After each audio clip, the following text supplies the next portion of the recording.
Boa noite, pessoal. Tudo bom?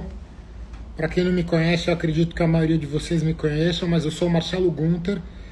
Aqui é o canal Modelagem do Zero, tanto no YouTube quanto no Instagram. E aqui a ideia é, conforme eu sempre falo, passar aí os mais de 20 anos de experiência que eu tenho como analista de Equity Research. Eu tenho muita coisa para falar para vocês. Alguns de vocês estão em todas as lives. E a ideia aqui é dividir conhecimento para no final do dia, para quem quer ser analista ou áreas correlatas, mas especialmente analista de Equity Research, esse meu tema aqui é muito específico, mas acho que o conhecimento é válido eventualmente para outras áreas adjacentes aí, mas a ideia é encurtar o caminho de vocês aí, que vocês não tomem os tombos que eu tomei, enfim, né? Eu acho que quando você tem o guidance aí de alguém mais experiente, pode fazer toda a diferença no início da carreira, ou mesmo quem não está no início da carreira e puder absorver algumas das melhores práticas aí que eu prego, né? Hoje a live, pessoal, primeiramente boa noite aí, pessoal, boa noite Arthur, boa noite Pedro, pera aí só um segundo, é o Pedro Natali, boa noite, e a ideia aqui hoje é ser uma live de Q&A, mas caso vocês não tenham ainda dúvidas, eu tenho algumas coisas para dividir com vocês aí que eu sempre deixo alguma coisa aqui na manga, né? Caso vocês não tenham dúvidas. E normalmente aí o pessoal vai esquentando aí, fica mais tímido no início e depois começa a perguntar. Turma, enquanto vocês não perguntam nada, tem um tema aqui que eu queria falar com vocês. Eu acho que depois, em algum momento, talvez até faça uma live específica sobre isso. Mas algumas dicas aí de como... Eu acho que esse assunto aqui que eu vou falar para vocês agora, eu nunca falei, que é a ideia de aprender, né? Aprender antes... O que eu prego muito para vocês? Que quem quer trabalhar como analista...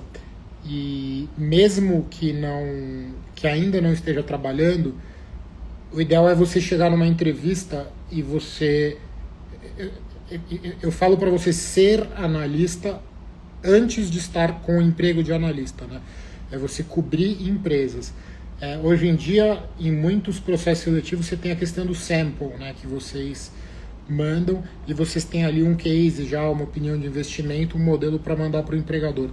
Mas eu lembro para vocês que o trabalho de analista ele é uma coisa dinâmica, ele não é uma coisa estática que você vai mandar.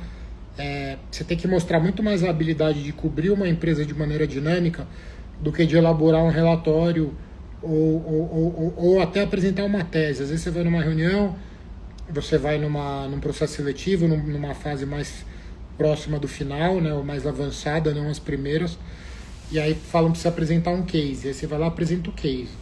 Ok, você pode ir bem na apresentação do case, na sua argumentação, na tese que você escreveu, assumindo que foi você que escreveu, né? Isso daí é uma coisa importante também, né? E isso daí dá para perceber. 3 perguntas que te fizerem, se não foi você que fez, você vai ser desmontado e não é legal.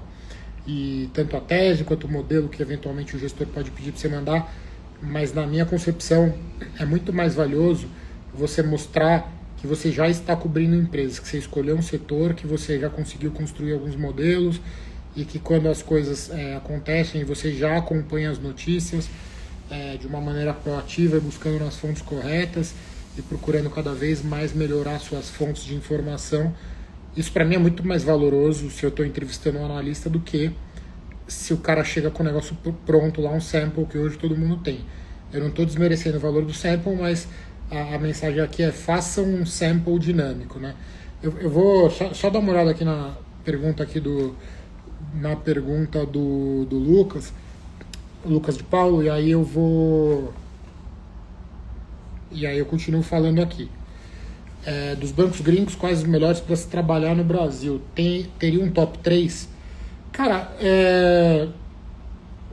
eu vou falar aqui, tem várias perspectivas que você pode assumir, né, Lucas, mas assim, para mim, falando como cliente buy side dos bancos, né, pô, usualmente, antigamente, por exemplo, o Credit Suisse seria um deles, com certeza, Goldman Sachs e Morgan Stanley, talvez hoje seja também, Mas aí você precisa olhar a presença do cara no Brasil, quanto hoje...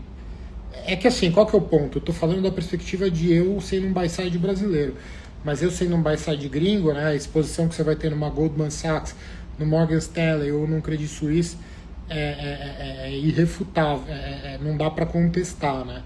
Então, cara, eu acho que eu te colocaria isso como top 3. Talvez você colocar o JP Morgan no lugar, mas definitivamente fora disso estaria Santander, não tá nesse jogo. Eu tô falando assim, com todo respeito, gosto muito de muitos analistas do Santander, tenho amigos lá, mas sabe, pra mim, Goldman Sachs, Morgan Stanley, JP Morgan e Credit Suisse talvez não tem muito o que discutir, né? Me corrija aí se eu estiver esquecendo algum, mas eles são os bancos principais, isto olhando numa perspectiva global, porque aí você tem que ver como é que está a presença do banco no Brasil, porque você pode ter um banco desse que no Brasil está com o time de analistas meio capenga.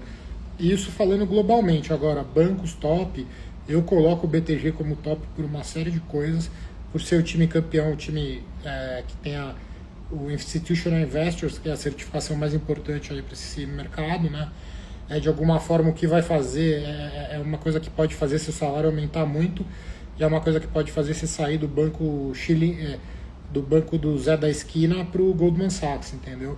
Se você ganhou os votos dos clientes no buy side, isso não necessariamente quer dizer que você é o melhor analista, especialmente em questão de modelo, mas no mínimo você é bom de política, de network e de atendimento dos clientes, porque eu já votei muito em AI e, pô, você não vota, você pode até votar num cara por camaradagem, assim, mas se o cara for ruim, você não vai votar, né? E eu acho que a tendência no AI é os clientes votarem para os analistas que servem eles melhores. Então, se você está num banco, no exemplo da BTG, que é o líder absoluto no AI, você está muito bem posicionado para ir para um banco gringo, é meio que uma placa que ninguém tira de você, entendeu?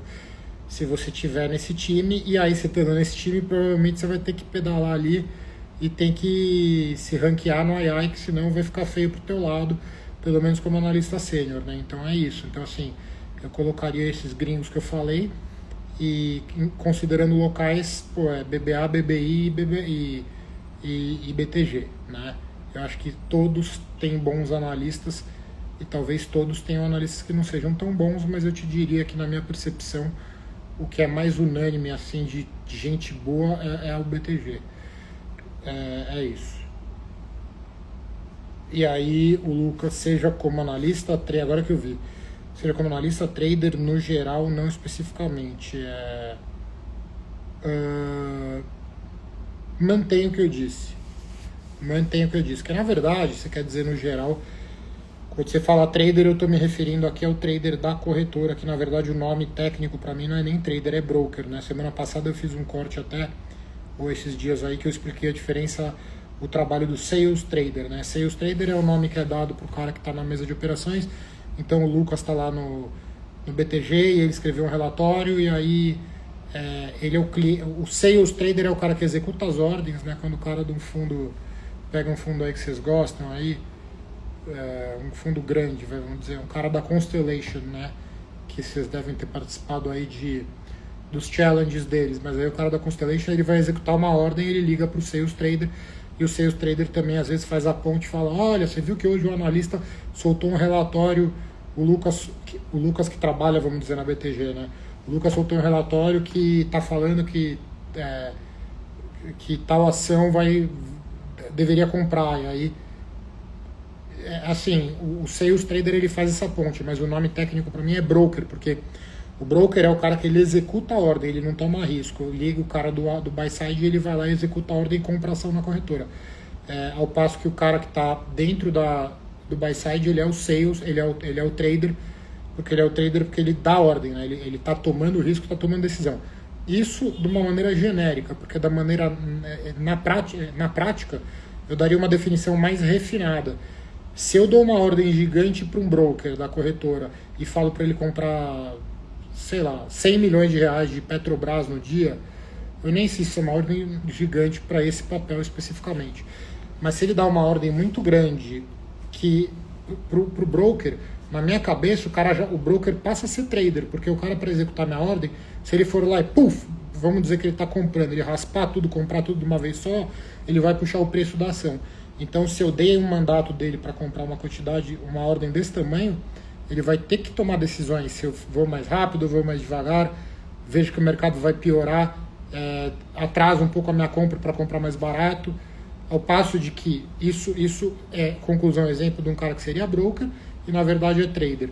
Tá agindo como trader, né? Porque tá tomando risco, tá decidindo, não tá só apertando o botão. E às vezes o cara é um sell side, é um trader de uma gestora, é um trader júnior de uma gestora e ele vai lá simplesmente executar a ordem, uma ordem pequena, o chefe mandou ele comprar 100 ações de tal empresa. Ele vai lá e compra, aperta o botão, não tomou muita decisão, não foi difícil para ele fazer isso. Então essa é a diferença entre trader e broker. Aqui eu aproveitei aqui a tua pergunta, saiu um pouco do escopo, mas eu acho importante vocês saberem isso. Agora, o Pedro Natali. Galera, vocês começaram a fazer pergunta aí, se formos bem de pergunta, eu deixo o tema para uma outra live que talvez eu faça até no YouTube. Sobre a questão que eu ia falar para vocês, né? Uma dica que eu ia dar para vocês aí para desenvolvimento naquele escopo do que eu estava falando, de você cobrir as empresas antes de cobrir e de você aprender aí as coisas do mercado e já ir se escolando e se familiarizando mesmo antes de estar empregado. Eu ia falar para vocês sobre um hábito e coisas importantes de saber. Mas voltando. Então, Pedro Natali, como é a rotina operacional dentro do Equity Research? Comecei em M&A Boutique há pouco tempo e o operacional aqui para criar um processo competitivo é bem pesado. Como a rotina operacional dentro do Equity Research, comecei em M&A, numa boutique de M&A há pouco tempo, e o operacional aqui para criar um processo competitivo é bem pesado. Quando você diz um processo competitivo, Pedro, você está se referindo provavelmente participar fazer pitch para conseguir ganhar um deal e você ser mandatado, é isso que você está falando? Ou é outra coisa? Se quiser ser um pouco mais específico, eu entendo que você não deva poder falar tudo, aí eu posso te falar um pouco mais, mas assim, eu já te falo sobre a rotina operacional de Equity Research, mas a rotina operacional, cara, ela se dá mais no âmbito do próprio analista, né? Porque no fundo, o teu trabalho você tem que... Você até me inspirou, agora eu vou fazer outra live mais elaborada até, para falar mais do dia a dia do analista sob a ótica de produtos que ele faz e como é que muda. Mas assim, eu vou ser curto aqui na resposta e aí depois você me pergunta mais para ficar mais um bate-bola. Mas assim, cara, basicamente eu dividiria nos três principais momentos. Você tem o início de cobertura, que é o momento que você tem que fazer o research da empresa, ter o modelo financeiro da empresa, não, das empresas para as quais você foi atribuído cobrir. Então, você vai cobrir o setor de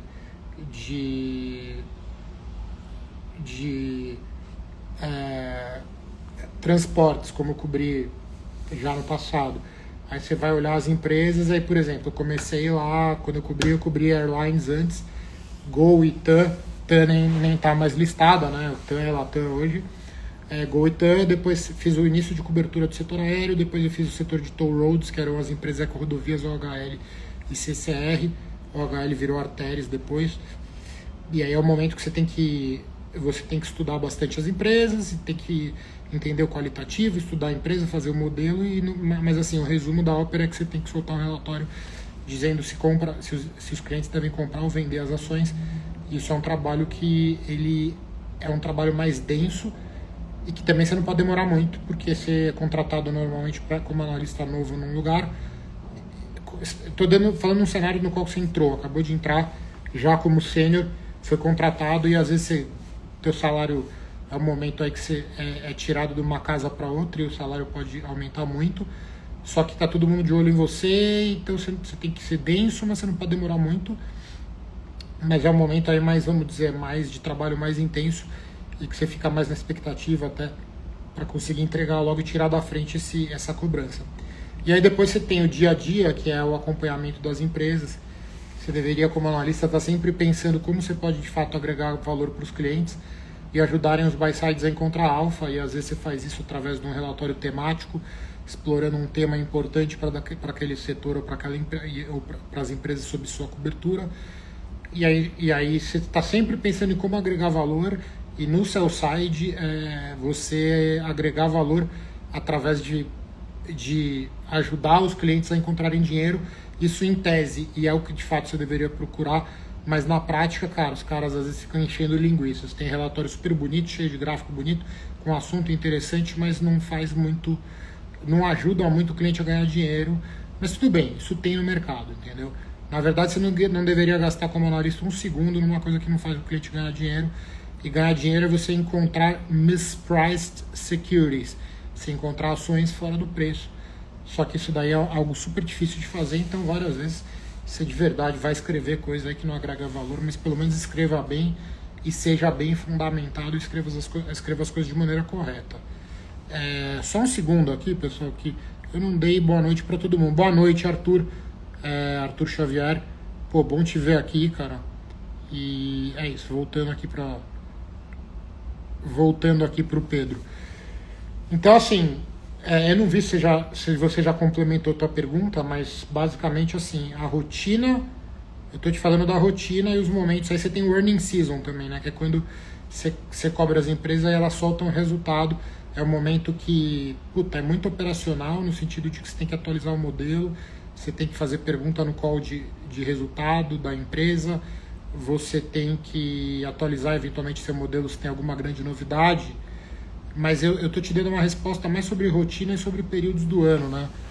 Operacional, cara, é algo que eu sou muito ligado aí nas rotinas das coisas que tem que ser feitas no final do dia. Para quê? Para que você consiga trabalhar de maneira organizada, eficiente, e aí colocando de uma visão bem high level, você como analista, você tem que conseguir olhar o máximo possível de oportunidades de investimento na profundidade adequada. Você pode cobrir só uma empresa na bolsa e passar a vida indo fundo, e você está perdendo tempo. Não adianta você cobrir uma empresa só, mas se você cobrir 50, você não vai conseguir ter a qualidade necessária. Mas você deveria conseguir cobrir bastante empresa, olhar bastante coisa, porque as oportunidades de investimento, às vezes, o mercado, especialmente o mercado cada vez mais eficiente, e o mercado eficiente quer dizer o seguinte, que as coisas estão no preço, você está procurando uma coisa que está fora do preço, você quer comprar por 8 algo que vale a 10 de acordo com as contas que você faz. Então você tem que fazer a conta correta, e a maioria das vezes assuma que você é um gênio e você não erre nunca. Você faz a conta. Não é trivial você encontrar uma coisa que esteja fora do preço. Você vai calcular 12, olha na tela, tá custando 12, eu não vou comprar por 12 uma coisa que vale 12. E você vai fazendo isso sem parar. Então, quanto mais coisas você conseguir olhar, e você vai conseguir capitalizar nos momentos que você tem, o mercado está desarbitrado e que você tem coisas fora do preço. Porque tem um monte de gente inteligente fazendo isso, tem um monte de computador fazendo isso, ajudando as pessoas a fazerem isso. Você tem pessoas que estão há mais tempo no mercado que você. Então, assim, o operacional, na minha concepção, é super importante para você conseguir trabalhar de uma maneira eficiente e olhar mais coisa. Boa noite, Bernardo Maggioli, tudo bom? Vi agora o seu boa noite. Valeu, Lucas, boa. Resposta completíssima, obrigado, Marcelo. Obrigado você, Lucas. E aí, voltando na pergunta aqui no complemento do Pedro, só um segundo, só ver um negócio aqui.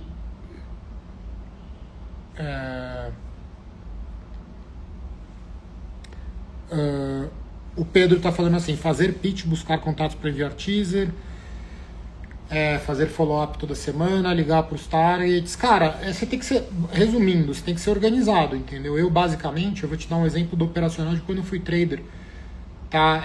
Não vou entrar muito no detalhe, até porque tem coisa que é da casa que eu trabalhava, mas eu já trabalhei uma época de trader e eu tive, e assim, no começo da minha carreira eu fui trader de derivativo, mas também quando você é trader de começo da carreira você tem que fazer gerencial, fazer outras coisas, mas eu queria ser analista, e aí eu saí do lugar que eu estava para ir para o Fator como analista, mas assim, já tinha sido trader. E aí, mais recentemente, em 2022, se eu não me engano, que para mim que sou um pouco mais velho, ou bem mais velho que vocês, depende da idade de vocês, mas parece que foi ontem, não sei se para vocês a percepção de que 2022 foi ontem, 2021 foi ontem, foi há bastante tempo, mas para mim foi ontem.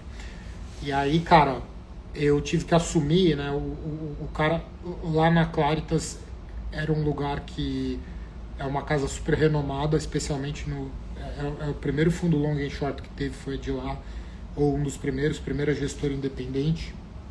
E o garoto que estava no trading, ele recebeu isso acontece no mercado, né? Ele recebeu uma proposta de outro lugar, inclusive para ser sócio de um fundo, e aí ele foi para lá, e aí, pô, meu chefe, que era o Edu, Portfolio Manager, perguntou se eu pegava essa bucha, eu falei que sim. Eu até fiquei, pô, não estava afim de fazer isso, porque, por exemplo, para analista que está só olhando a empresa, eu recomendo assim, ó, deixa o celular no modo avião. Deixa o celular no modo avião, porque você tem que ficar concentrado, não deixa notificação de e-mail desligada, foco total, pelo menos quando você está modelando aí, está em deadline. Embora você tenha que olhar também o mercado, que você não tá no mundo paralelo, né? Você tem que acompanhar que você está cobrindo empresa de ações listadas, você não está fazendo um trabalho escolar. Mas enfim, voltando. E aí eu tive que assumir o trading. No trading você tem que conseguir fazer algo que eu acho que eu não sou bom, resumindo, que é multitasking, né? E só para voltar aqui, tá, Pedro Natália, eu tô concentrado na tua pergunta aqui, não tô divagando não. E aí, cara, eu falei, pô, como é que eu vou fazer? A primeira coisa que eu fiz, e aí cada um use seu aplicativo aqui, eu não vou ficar dando dica de aplicativo, porque tem 300 milhões de coisas nesse negócio, mas assim, eu peguei e criei alguns checklists com recorrências, etc., quebrado pelos momentos do dia. Algumas coisas aconteciam de maneira, sei lá, mensal, que é quando eu atualizava o rebalanceamento do índice. Tem coisa que é diária, tem coisa que é de manhã, tem coisa que eu tenho que fazer logo quando eu acordar. No meu checklist eu tinha assim, ligar o computador, era nesse nível de manhã. Por quê? Porque, pô, toda hora eu tava dando pau numa planilha, a planilha não era minha e tava dando pau. E aí eu falei, vou começar a desligar o computador à noite e ligar de manhã. É assim. E por que eu tô falando isso? Porque quando você tá numa coisa que... Eu acredito muito em checklist, tá? E assim, talvez a visão seja de que eu vou fazer um checklist quando eu tô numa situação nova que eu nunca enfrentei. E aí quando eu internalizar isso e já estiver fazendo automático, eu não preciso mais de checklist. Eu manteria o checklist, porque fica mais fácil de você passar a bola quando o outro cara for fazer teu papel, e às vezes você tem que fazer isso direito. Seja porque você foi promovido, foi para cima, seja porque você mudou de área, seja porque você vai para outro lugar, mas você não quer sair pela porta dos fundos, e por integridade com o teu empregador, você deveria passar a bola para um outro cara que vai fazer teu trabalho e não sair correndo de maneira ingrata. Então, assim, eu acho que o checklist ele te ajuda muito nisso, ele libera espaço cognitivo, né? Você vai check ali, você não fica tendo que guardar, e às vezes no caso de trading é uma coisa muito rápida que você não pode errar, e às vezes você está lidando com várias tarefas ao mesmo tempo, você tem alguma maneira de se organizar. E é a mesma dica que eu dou para IB, obviamente que o timing das coisas é diferente, não é no intraday, mas eu teria um processo desenhado e seguiria, e você vai melhorando o teu processo, entendeu? Então assim, vou fazer o modelo, fazer o pitch, mas eu tenho que fazer follow-up toda semana em relação a alguma coisa, eu tô fazendo um modelo e aí eu tô fazendo um deal, e aí eu tenho que ligar para a área de controladoria, sei lá, de finanças da empresa. Pô, reunião, eu uso basicamente o Google Calendar para fazer tudo na minha vida. Pra vocês terem uma ideia, quando eu trabalhava em banco, tem lugar que você tem que usar o e-mail, todo lugar, né? Eu tô lá, sei lá, no Banco Fator, lá, eu usava o Outlook. Tudo na minha vida, eu organizo o meu calendário no meu Google Calendar, entendeu? E aí eu deixo meus compromissos no Google Calendar. Se eu tiver que usar do trabalho, eu vou anotar reunião com o Pedro, no do trabalho, vão me mandar um invite, eu vou aceitar, eu já anoto no meu Gmail. Por quê? Porque eu não gosto de ficar olhando 3 coisas ao mesmo tempo, eu quero ter um lugar no qual eu olho tudo. Então assim, compromisso, você tem que usar uma combinação de checklists, talvez uma coisa que eu chamo de POP, né? Que é SOP, Standard Operating Procedure, que é o procedimento operacional padrão. E vai fazendo, e quando termina um período de earning season, ou de atualização de modelo, ou no teu caso de participar de um deal, você olha o processo que você rodou, você olha os teus checklists, você vai ter sempre melhorando o checklist. tem coisa que você vai tirar porque não é importante, você nunca vai esquecer. Tem coisa que você vai ver que você está comendo bola, embora você não deveria estar.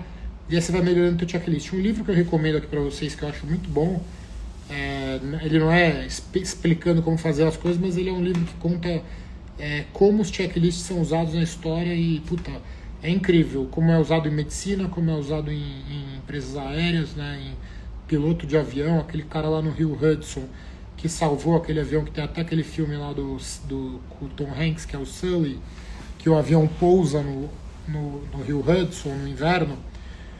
O cara usou o checklist, entendeu? Um checklist da Airbus ou da Boeing, enfim. O cara salvou a galera, além de ele ser um herói, muito bom piloto, ele seguiu o checklist.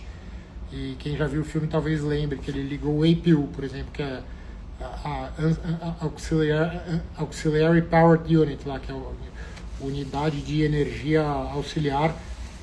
Então, assim, cara, eu recomendo fazer checklist, seguir o processo, tentar aprender com os outros, e ser muito organizado, tá?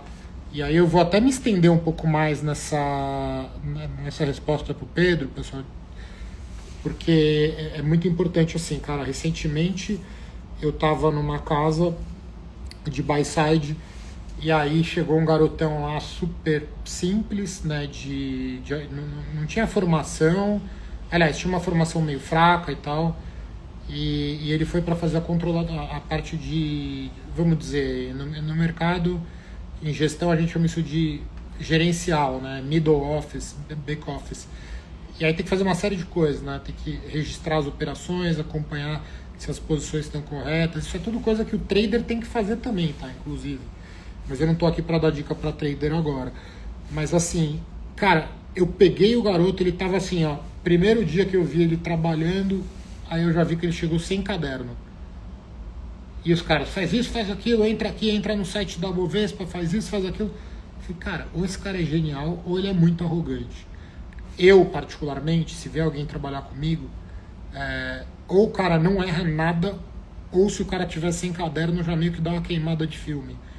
Eu não quero parecer aqui babaca, mas assim, de verdade, cara, quando eu trabalhava no começo da minha carreira, tinha um chefe que eu até pedia para ele deixar eu gravar o que ele estava falando, porque é antiético você gravar sem saber.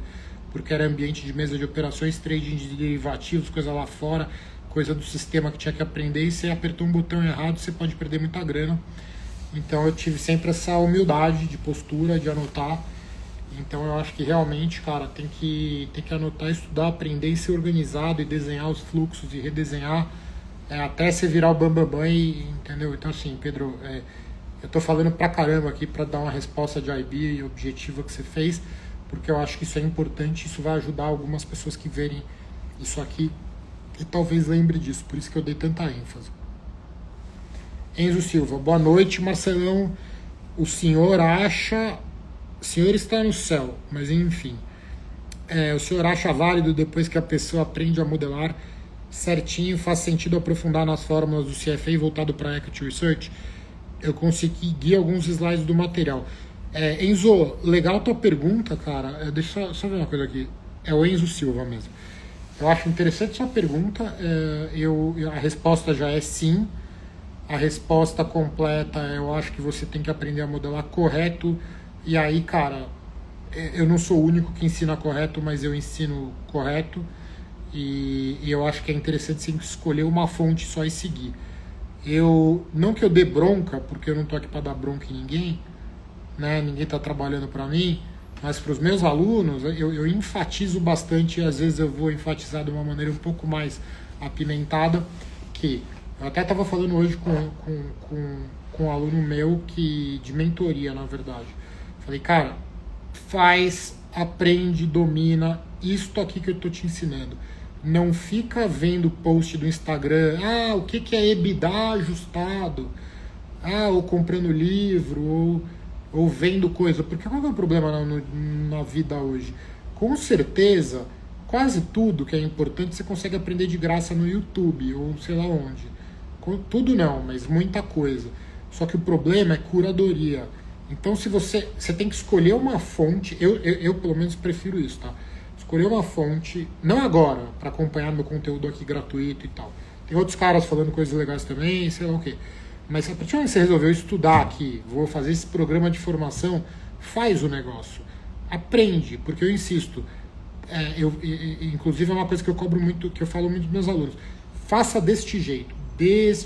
Depois você bota em jogo a criatividade, o jeito mais eficiente de fazer, mas domine a coisa. Então, respondendo a tua pergunta, Enzo, acha válido depois que a pessoa aprende a modelar certinho fazer? Então, assim, primeiro, aprender a modelar certinho, check.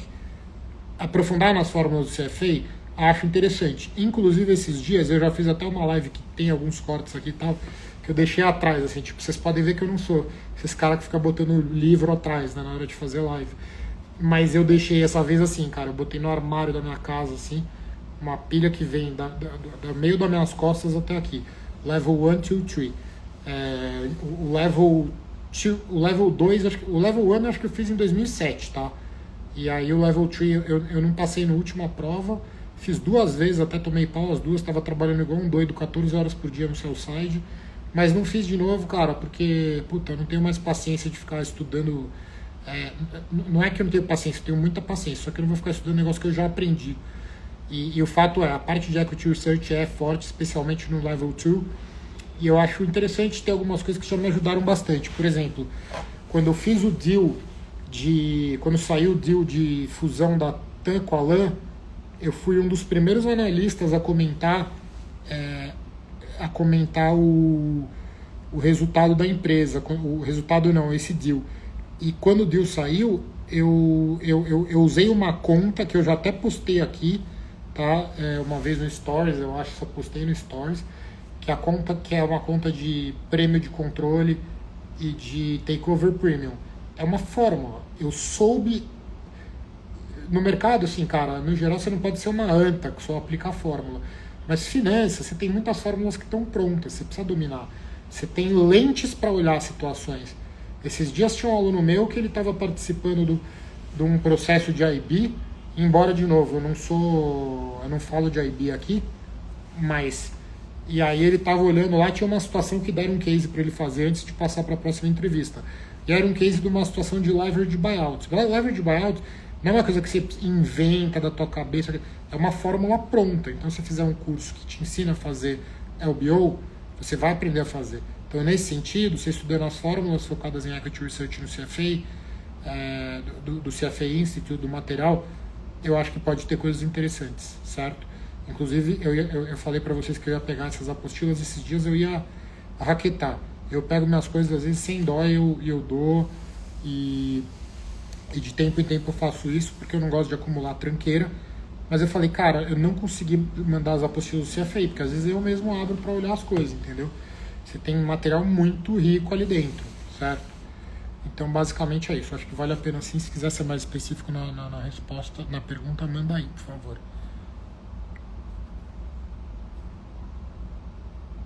Pedro, valeu. Marcelão, valeu você.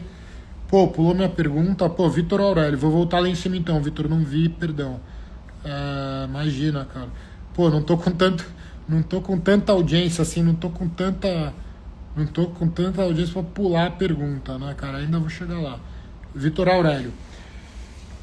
Não vou chegar lá não, viu?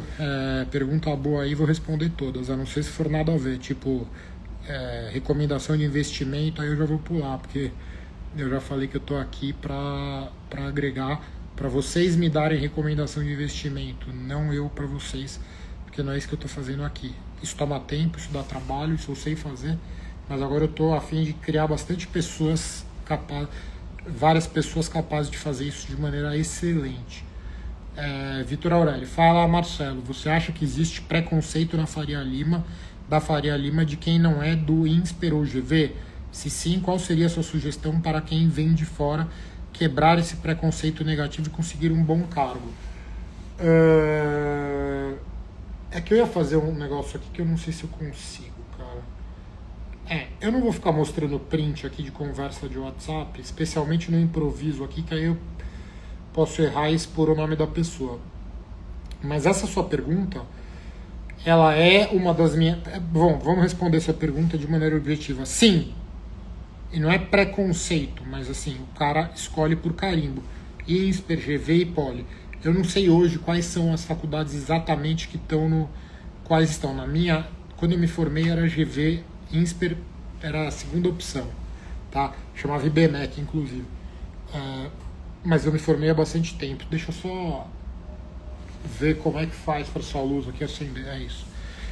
E aí, assim, cara, não é que tem preconceito, é que os caras, qual que é meu ponto? Querendo ou não, o cara tá numa faculdade que é considerada top de linha, ela é um balizador de dizer, pô, essa faculdade costumam vir caras bons. Mas, por outro lado, costumam vir caras arrogantes, costumam vir caras que não sabem nem... A GV, por exemplo, cara, se tinha cara que saía super preparado já, que rapidinho virou sócio do Pactual, que era o BTG, que é a BTG de hoje, irmão do amigo meu, e você tem cara que sai de lá perdidinho. Então, assim, é muito heterogêneo. E por outro lado, você pode pegar uma faculdade considerada de terceira linha e ter um cara que é sangue no olho, ele vai se dar bem e vai fechar esse gap. Se às vezes tem uma questão de maturidade, que tem um cara que quando era mais jovem não sabia tanto o que queria e fez uma faculdade mais ou menos, ou por questões financeiras, ou por questões de trabalho. Pô, você acha que não tem valor um cara que está fazendo uma faculdade só pra ter um diploma ali, mas ele estava focadaço no trabalho? Então, assim, eu acho que tem... Eu estou dando o meu argumento de dizer porque que eu acho que muitas vezes é injusto você julgar o cara por um carimbo. Por outro lado, eu tô reconhecendo o problema de que, de fato, é usado ainda como um critério de filtragem. Mas eu acho que, e aí respondendo a pergunta de como você pode quebrar essa barreira, não vou chamar de preconceito, é você se preparando. Eu tô nesse mercado né, já faz um pouco tempo, mais ou menos, de treinar a galera e dividir conteúdo aqui com vocês. E eu descobri que a geração atual que está entrando no mercado de trabalho, vocês são nativos em Hotmart, vamos dizer assim, né? Na minha época não existia isso, cara. Os cursos que eu fiz quando eu comecei a trabalhar como analista, que eu comecei no Banco Brasileiro, eu gosto de coisa de checklist, metodologia, saber quem faz melhor, não sei o que, quem é o melhor. Eu, saí caçando, falei com amigos meus que trabalhavam em banco gringo, já morando em Nova York, logo que eu me formei, e aí descobri quem era que dava o curso pro banco tal e consegui material. Era mais difícil, hoje é mais fácil. Assim, eu recomendo que você se eduque e aprenda os skills específicos de Equity Research, que não são CFA. Pô, eu ralei pra caramba, eu passei vários carnavais em São Paulo para estudar pro CFA, estudei o material inteiro. Eu era tão maluco, obcecado, que eu morava mais ou menos perto de onde era a prova, que a prova na época era física, era naquele shopping D&D ali, que você tem o Hotel Sheraton, e eu, cara, no dia da prova eu dormia no hotel, que era uma fortuna, eu dormia no hotel, eu morava do lado, só pra acordar, tá lá no lugar já, tomar café no hotel e não sei o que. É meio de playboy, né, mas enfim, mas só pra um ritual pra mim, entendeu? Era super importante o CFA, mas assim, o CFA, você vai, por todo o material que você vai estudar, com certeza é bom. O carimbo é bom, o carimbo ajuda a quebrar esse preconceito. Mas, cara, não é skill de Equity Research. Skill de Equity Research é você aprender modelagem, e aí como é que você... E aí eu tô colocando de uma maneira super simplificada.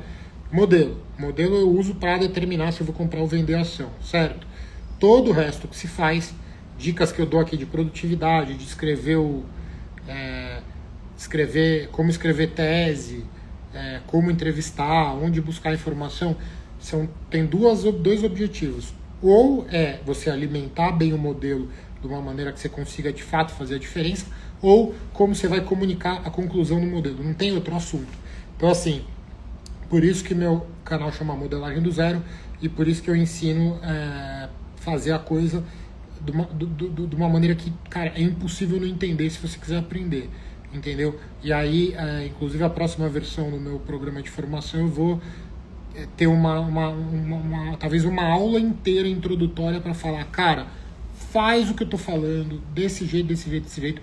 Não fica... Porque tem um aluno meu que o cara é muito estudioso, só que não é aluno meu dessa turma de agora, da turma zero. Ele me pediu mentoria logo quando eu comecei a postar conteúdo aqui. E ele, cara, toda hora ele vem, você não acha interessante? Hoje mesmo, eu acabei de mandar um áudio pra ele dando meio que uma bronca, falando, cara, eu tô vendo aqui que eu achei interessante esse jeito de fazer o capital de giro. Eu falei, cara, não, enquanto você não dominar a base, não vai pro lado. Eu já falei pra vocês, eu sou lutador, eu sou faixa preta de jiu-jitsu faz 21 anos já. Eu nem costumo ficar falando muito isso aqui, né? Você sabe que já me disseram, não, por que você postar na internet, mostra seu lifestyle, treinando jiu-jitsu? Porque eu não tô aqui pra falar de jiu-jitsu, entendeu? Se um dia eu resolver começar a falar da recomendação, ensinar a pessoa física a investir, aí talvez eu bote jiu-jitsu no meio.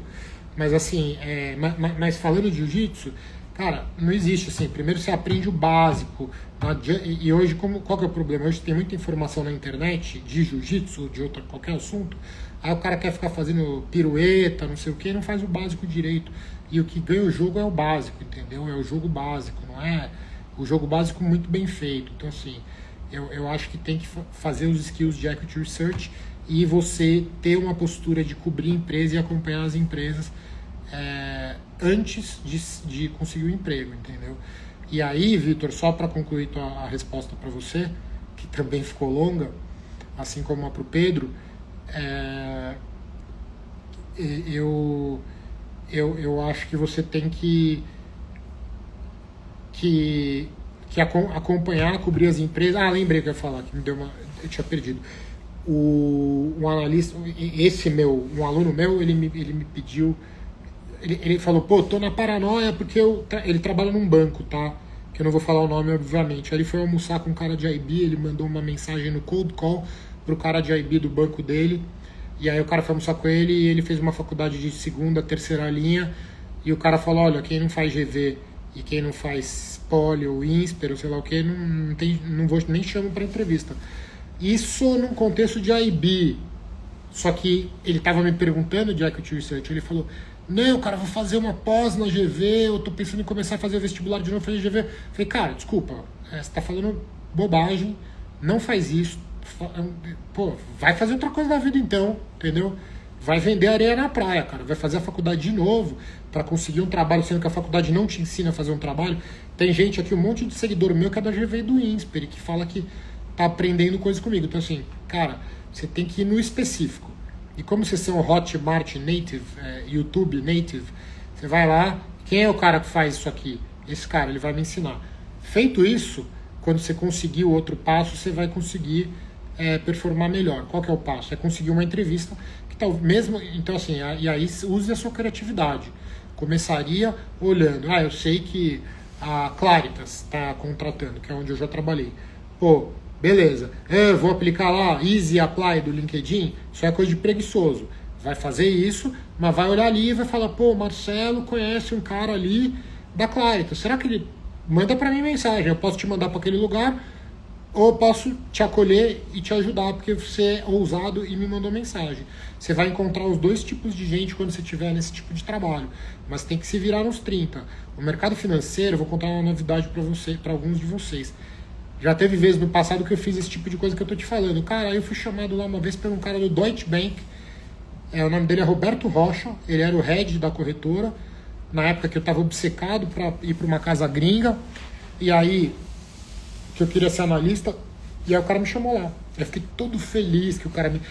E eu falei com ele porque saiu na capa do Valor Econômico na época que o Deutsche Bank estava montando uma operação de novo no Brasil. Porque tem banco gringo, que o Brasil piora, o cara sai, fecha a operação, diminui.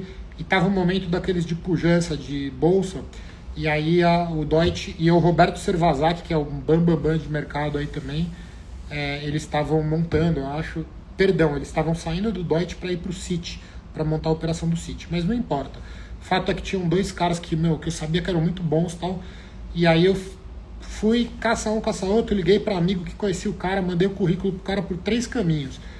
O cara olha, o cara tá querendo, né, cara? Não é que chegou o currículo, chegou 4 currículos meus pro cara, entendeu?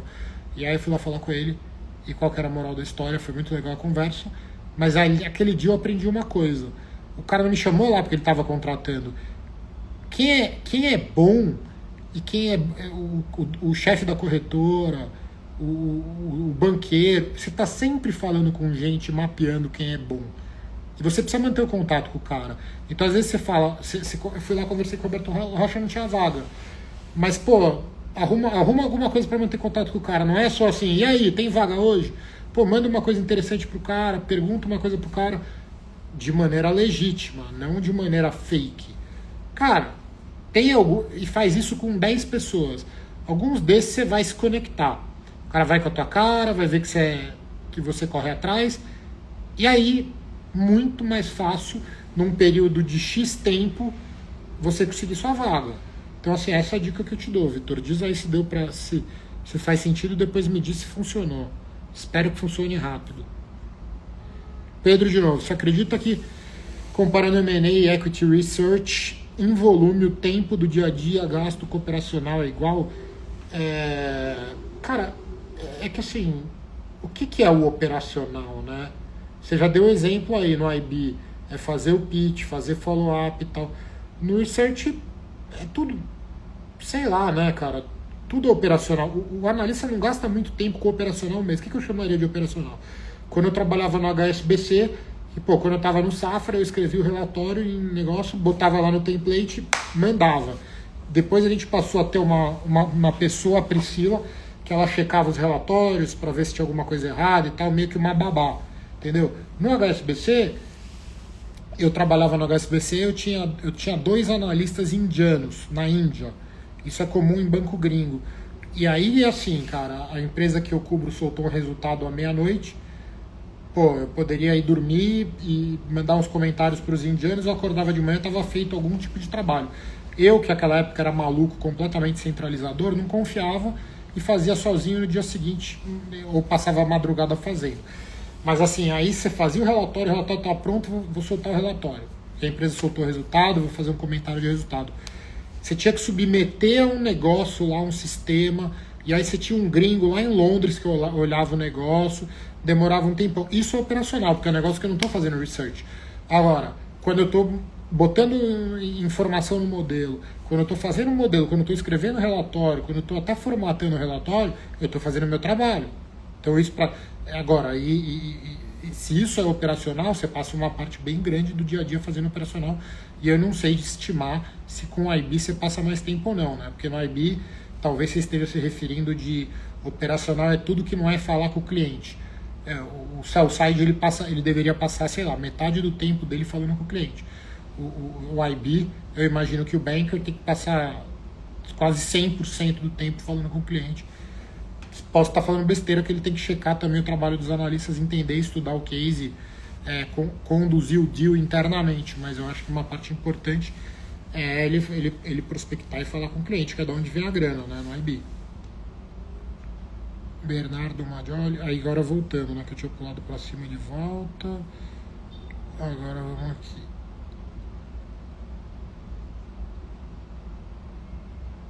Respondi, Vitor. Naman. Quem que é o Naman mesmo? Naman 7. Quem que é o Naman 7? Um robô? Boa noite, Marcelo. Quanto tempo demora para ficar profissional na modelagem financeira? Treinando comigo 1 mês. Cara, depende, assim, o que é ficar profissional? É usar de maneira funcional um modelo, depende da situação na qual você tá, mas você sempre vai melhorando. Sempre não, talvez, mas você sempre vai melhorando. Você pode cobrir empresa há 20 anos, você sempre vai melhorar. Agora, para você ficar funcional, se você se dedicar, porque assim, para mim ficar profissional não é você fechar o balanço e aprender a modelar, é você aplicar isso em situações reais e com a granularidade necessária, coisa que eu faço no meu treinamento, né? Então depende, cara, a resposta depende. Talvez se for mais específico eu posso te dizer, mas em research, o que seria uma trajetória muito rápida é você entrar como estagiário, ficar 6 meses, 1 ano como estagiário, aí você é efetivado, fica como analista júnior, e aí, indo muito bem, estou falando em banco top, em lugar sério, você pode, num cenário muito bom, em 2 anos você começar a ter umas empresas suas que você cobre já. Você não vai ser o head de Metals and Mining nem de petróleo no BTG 2 anos como júnior, tá? Isso não vai acontecer. Mas, cara, como júnior você já está ganhando bem e já é profissional. E aí a coisa demora, tem a ver com o giro de mercado, com a dança das cadeiras, e se seu chefe vai embora, e se seu chefe for embora, você já estiver pronto e já tiver moral suficiente para darem a cadeira para você e não pegarem um cara de fora. A maioria das vezes, se você for júnior, vão tentar pegar um cara de fora melhor que você, mas se você tiver feito um bom trabalho, você pode ter essa oportunidade. Mas isso daí é uma coisa que vai rolando, entendeu? Às vezes é melhor você ficar 5 anos como júnior com um cara muito bom do que você trabalhar com pangaré 1 ano e tomar o lugar dele, entendeu? Tomar não no sentido de mau caráter, mas no sentido que vai pintar uma oportunidade. Disso eu respondi, por favor, Naman. É que teu nome tá Naaman. Eu não sei se esse é seu nome, né? Ou se é um codinome. Desculpa a ignorância. Bernardo Maggioli. Marcelão, pergunta técnica. No valuation considera derivativo financeiro para a hedge como caixa? Caso não, como você costuma modelar? Usualmente, se for no ativo de curto prazo, eu posso considerar como caixa, mas eu deveria olhar, Bernardo. Eu falei, puta, o cara escreveu pergunta técnica, eu falei, lá vem pegadinha aqui para me pegar ao vivo, né? Mas, brincadeiras à parte, você tem que... Eu considero como caixa, mas a verdade é que tem que entender, né? Muitas vezes a gente pega o derivativo... O que é esse derivativo, né? O que quer dizer uma posição de derivativo que eu vejo lá 100 milhões de reais no ativo de curto prazo? Eu deveria entender o que ele é, mas se ele é algo de uma posição minha que eu consigo converter rapidamente em caixa, eu considero como caixa. Usualmente eu considero como caixa. Mas a recomendação que eu dou para toda a linha é realmente entender o que tem por trás daquilo e eventualmente ver se poderia ter um outro tratamento. Mas a resposta de bate-pronto é que sim.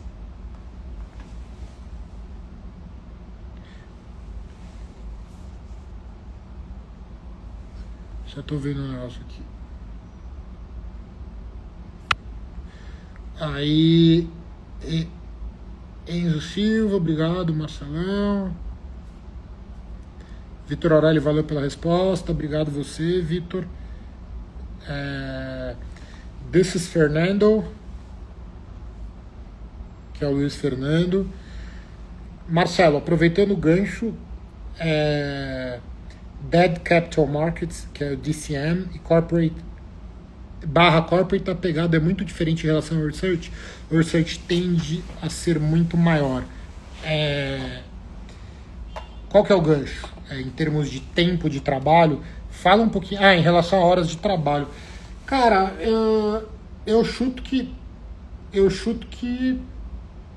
Porque assim, o que é corporate, né, cara? Corporate, o cara que ganha dinheiro mesmo, na minha opinião, na minha concepção, é o cara que é o comercial, que é o cara que é o gerente de banco, é o gerente da Vale do Rio Doce, entendeu? Esse cara trabalha bastante, é cobrado, tem meta, né? Não é brincadeira. Mas o analista trabalha mais. Eu acredito que o analista trabalhe mais. Por quê? Porque, cara, você é analista de sell side, você trabalha muito, você está meio que sempre de stand-by, né? Então eu estou agora conversando com vocês. Se eu estou trabalhando como sell side aqui, estou no fim do dia, beleza, 9 horas, vou para casa. Aí sai uma notícia, eu olho lá, cara, tem coisas que eu vou ter que ficar escrever, ou chegar amanhã às 5 da manhã para escrever e tá ligadão. Então, assim, é mais puxado, porque você fica muito sujeito, não é só o volume de trabalho de fazer o modelo, de iniciar a cobertura das empresas e do earning season. É uma pressão que ela vem do fato de ter muito news flow, entendeu? Tem muita notícia. Tem setores que tem mais, um que tem uma quantidade absurda é o setor elétrico, por exemplo, além de ser difícil de modelar. Mas invariavelmente, eu acredito que você, sendo muito bem organizado e fazendo aquilo que eu sempre falo de filtrar as informações e saber o que é importante e não é, ao longo do tempo você deveria conseguir trabalhar de uma maneira mais eficiente. Mas eu não acho razoável esperar que você vai entrar no trabalho às 9. Você pode até entrar às 9, só que você começa a trabalhar da tua casa às 7. Você pode estar no transporte, seja de carro, seja de metrô, do que for, até o trabalho. Você tem que estar antenadaço já nas notícias. Normalmente os bancos têm morning call antes das 9 horas. Eu acho que hoje, com a questão do home office, tem alguns lugares talvez o cara faça de casa. Mas assim, cara, eu acho que lugares de pessoas que performam super bem, no geral você vê que a cultura é de estar presencial, né? Não foi o que você perguntou, mas então assim, voltando aqui na questão do tempo, acho que é bem na média assim, não pode ser muito menos que isso, tá? É você chegar no escritório às 8 e ir embora às 8 da noite, entendeu? Isso seria uma coisa tranquila, da média para tranquila. E várias vezes você vai ter que ficar até mais tarde, mas é o que é e ó, din-din, né? Que é o que vocês querem também, que eu sei. Quem trabalha no mercado financeiro não é feio falar que quer ganhar dinheiro, tem que falar. Se você trabalhar no mercado de startup, você tem que falar do propósito, que eu acho a coisa mais importante na vida, né? O propósito e coisa e tal, mas o propósito muitas vezes é uma palavra de blá blá blá, entendeu? Quem tá aqui me vendo, tenho certeza que não tá com esse papo. Eu acho que vocês têm que é muito bom você ganhar grana cedo. Eu recomendo fortemente que tenha uma vida saudável, que faça esporte, que faça jiu-jitsu. Se quiser fazer beach tênis, pode fazer também, né? Que a galera da Faria Lima gosta. Mas eu acho que tem que fazer esporte, ter uma vida saudável e não se enganar de achar que vai ficar na balada até 40 anos de idade. Mas o que eu ia falar é que se você trabalhar no mercado financeiro com afinco e dedicação, com 30 anos você pode ter grana já para se aposentar eventualmente. E não que alguém aqui queira se aposentar, mas você ter segurança financeira até antes disso, e aí você poder dar mais atenção, que o propósito, fazer sua família, cuidar dos seus filhos, que isso para mim é importantíssimo, especialmente hoje em dia. E eu acho que é isso então, entendeu? Então assim, não olhar tantas horas de trabalho, que às vezes esse negócio de qualidade de vida é um canto da sereia. Qualidade de vida é como é que você vai usar o seu tempo livre, entendeu? E não na hora que você vai embora. Eu não me pautaria por isso e nem perguntaria isso em entrevista de mercado financeiro. Que horas você tem que ir embora? Que aí o cara não vai te chamar mais. Eu falo as coisas muito na lata, né, pessoal? Que eu sou de uma geração mais que fala mais na lata mesmo. É isso, turma. Cravamos 9 da noite. Temos mais perguntas?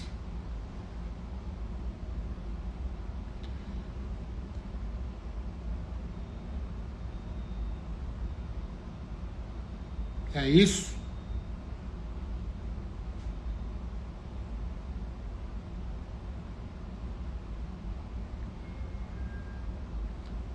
Vou esperar mais 1 minuto. Outro dia me deram bronca, eu pego e desligo. Então é isso, pessoal. Tchau. Puf, desligo. Parece que desliguei na cara, mas não é por mal que eu não faço isso, não. Então agora eu vou esperar 1 minutinho aí, porque às vezes alguém tá digitando. E obrigado pelo papo aí, pessoal. Obrigado pelas perguntas aí. Eu tava até preparado hoje para falar outro assunto, caso vocês não quisessem ficar no Q&A. Espero de alguma maneira ter agregado para os senhores.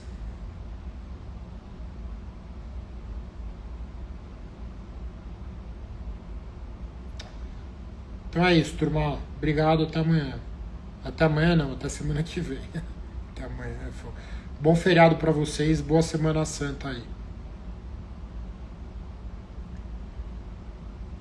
Cara, Bernardo, ó, surgiu mais 2 perguntinhas aí, ó. Bernardo, você sempre escreveu o relatório bem ou aprendeu como script? Primeiro que a pergunta é como é que você sabe que eu escrevo bem, né? Mas de qualquer maneira eu já vou chamar isso de elogio até. Obrigado pelo elogio. Se cara, você tem que aprender, eu acho que isso daí é uma das dicas que eu ia dar pra vocês, né? Uma das coisas que eu ia falar hoje.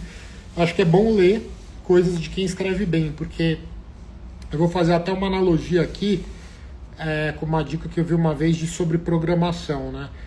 E era um artigo bem sério, era um artigo sobre programar, sobre linguagem de programação, e ele chamava assim, How to Learn to Program in 10 Years, né? Como aprender a programação em 10 anos, que era o cara meio que tirando um sarro dessas promessas falsas aí, aprenda a programar em 4 horas. Ele falou, não, aprende em 10 anos. E uma das dicas que o cara deu, e o processo de desenvolvimento para você virar um bom programador, e o que eu estou fazendo aqui é exatamente uma analogia com a questão, Bernardo, do relatório, é assim, como é que você começa escrevendo bem um programa de computador? Primeira coisa, pega um assunto que você... nem toda analogia é válida para o relatório, mas você vai entender o que eu estou falando. Primeiro ponto, pegue um assunto que você goste, sei lá, operar criptomoeda, eu quero fazer um robô de criptomoeda. Estou inventando na minha cabeça aqui. Segundo, você encontra no GitHub da vida, sei lá, você encontra um programa pequeno que faça isso. Aí você começa a entender, estudar e fazer pequenas modificações naquele programa. Depois, ao longo do tempo, você começa a pegar programas maiores. Programas não, códigos, né? Você pega 10 linhas de um código de 10 linhas, depois você aumenta para 20. E aí você vai mudando. Algum momento, se você pegar boas referências, você vai começar a ter um senso estético até, um senso de ordem, de como escrever bem um programa, porque programar é linguagem, né? Você escrever. E aí você passa a ficar mais refinado. Então, assim, a dica para você, cara, que eu acho que é isso que você quis dizer, né? Aprendeu com template, com script. Eu acho que é legal você ter uns pontos, você ter um esqueleto, né, de ponto de partida. Mas você tem que ter um pouco de flexibilidade de, às vezes, adaptar o esqueleto. Mas, sem dúvida, você deveria partir de uma estrutura lógica que você costuma mostrar as coisas, né? Então, é de fato isso que eu acho. Agora, assim, meu processo de escrita de relatório, primeira vez que eu cobri o setor sozinho, escrevendo em inglês, comecei a fazer isso na Fator, mas foi no Safra que eu cheguei como primeiro analista para fazer o início de cobertura. E eu, já tinha estudado muito livro de finanças, na época da GV eu comprava os livros em inglês, eu tenho um tique de há muito tempo ler coisas só em inglês, hoje que diminuiu bem, graças a Deus, porque eu tô estudando alguns outros assuntos aí, então tem coisas que eu tô lendo em português, mas cara, quase todo assunto que eu estudo eu leio em português. Ah, minha filha nasceu, eu quero estudar aqui, aprender como educar o bebê. Eu dou um Google em inglês e leio o material em inglês. Eu parei com esse negócio agora, tem muita coisa boa em português também. Então, assim, acho que a questão de escrever em inglês e agora falando de relatório, acho que relatório em inglês, né, que você deveria escrever. E eu não sei, cara, foi fluindo pra mim, acho que eu fui melhorando. Outro livro aqui que eu vou recomendar pra vocês, que alguns analistas eu já vi que usaram isso, e eu tive um chefe no HSBC que era o Luciano Campos, na época eu nem achava ele um analista muito bom, pra falar a verdade. Não estou sendo antiético aqui, isso é a minha opinião.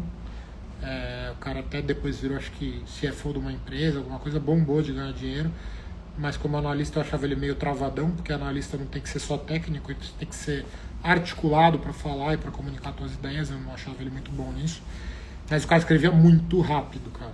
Eu quando eu fui trabalhar com ele eu achava que eu era o bonzão, né, que eu escrevia bem e tal, meio arrogante, né, eu tava numa fase. Isso daí é perigoso acontecer com qualquer um de nós, a gente tem que sempre estar humilde.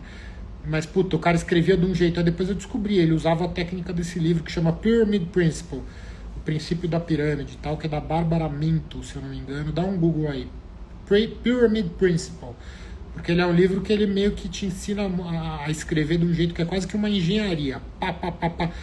E ele escrevia muito rápido, argumentação e tudo. Eu acho que tem que escrever bem, cara. Escrever bem é fundamental, isso daí dá pra aprender treinando. Mas a resposta é meio que essa, eu fui melhorando, né? E hoje mudou muito, né, cara? Porque hoje, se você usar o ChatGPT, você consegue escrever muito bem. Só que eu acho que é altamente perigoso, isso é emburrecedor. Eu acho que tem que usar pra caramba. Só que assim, cara, tem que manter a capacidade de escrever, né? Senão daqui a pouco a gente vai virar um monte de debilóide. Pô, o Waze pra ir no negócio eu não sabe mais caminho. ChatGPT pra fazer tudo. Aí só fico vendo dancinha do TikTok, aí vai ficar meio burro, né? Mas isso aqui, graças a Deus, meus seguidores aqui, a gente que quer trabalhar com uma coisa que chama Equity Research, provavelmente não vai cair nessa armadilha, vai usar bem a inteligência artificial. Mas é isso, pessoal. Bernardo. Agora o Enzo. Marcelão, comecei a ler relatórios do setor de mineração da PwC. É uma boa ler os relatórios antes de ir para as empresas. Enzo, sim, eu acho bom. Eu não tenho opinião muito formada, eu já li relatórios dessas empresas de auditoria, Price, Deloitte, tal, que às vezes tem relatórios setoriais interessantes. Mas eu acho interessante você, se teu objetivo é ir para esse mercado de Equity Research, você ler relatórios de Equity Research sobre as empresas. Não faz mal, pode ter coisa muito interessante. Eu mesmo, na época que eu estava pesquisando coisa de fintech, lá para trás eu li bons relatórios globais aí dessas empresas, da própria Price. Mas assim, Price é auditoria. Mercado financeiro é outra coisa, então é legal você tentar ter relatórios, ler alguns relatórios de banco gringo, etc. E talvez seja bom para você, mas eu acho bom, claro, tem que ler bastante antes de pedir para a empresa. Quanto mais você aprender, melhor. E agora, por fim, não, tem mais coisa. Valeu, o This is Fernando. Valeu, Marcelão. Marcelo, boa noite. Papo enriquecedor, que bom. Obrigado. Bernardo, relatório seu do Safra. Ah, legal. Boa, você tá. Ah, legal, cara. Teve alguns legais que eu escrevi assim que eu gostava. Tanto tempo, cara, preciso até compilar, assim, tá tudo meio que perdido. Eu nem tenho eles organizados aí faz tanto tempo. Pô, Safra eu trabalhei. Inclusive é uma coisa que eu questiono, né, cara? Porque eu fico falando aqui pra vocês, eu tenho consciência, assim, às vezes falam, o Safra, que eu soltei o relatório tal, tipo, trabalhei no Safra em 2010, faz 15 anos. Por que eu não fico falando, pelo menos por enquanto, de coisas atuais? Porque minhas passagens mais recentes foram no buy side, é limitado o que eu posso falar. O site é público, então eu posso falar muito mais. E porque é aquilo que eu falo para vocês, que eu estou aqui para falar sobre como fazer e não... eu não preciso ficar sendo comentarista de notícias do dia a dia, embora eu acho que seja bom em algum momento, né, comentar coisas que aconteceram com as empresas e trazendo o approach que eu faria como analista ou comentando coisas que outros analistas escreveram.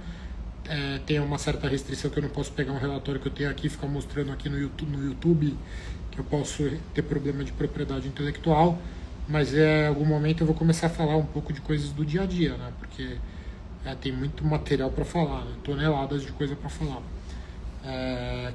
Até vocês podem comentar aí ou me mandar direct com ideias de coisas que vocês gostariam que eu falasse. O Enzo de novo, é válido estudar o setor pelo relatório e por revistas especializadas?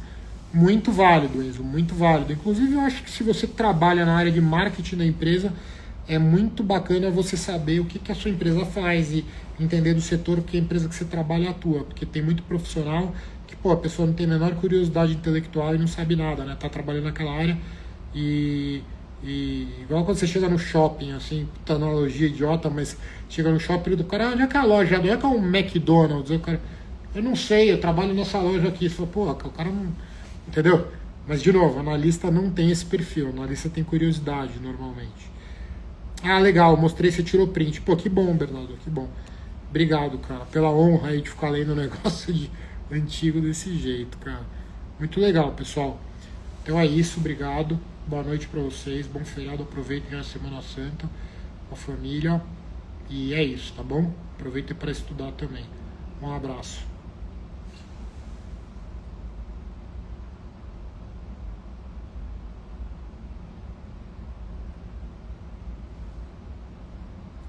Boa noite, Pedro. Boa noite, turma. Quem escrever boa noite depois aí, desculpa aí, que eu não vi. Tchau, tchau. Boa noite, Bernardo. Abraço, valeu.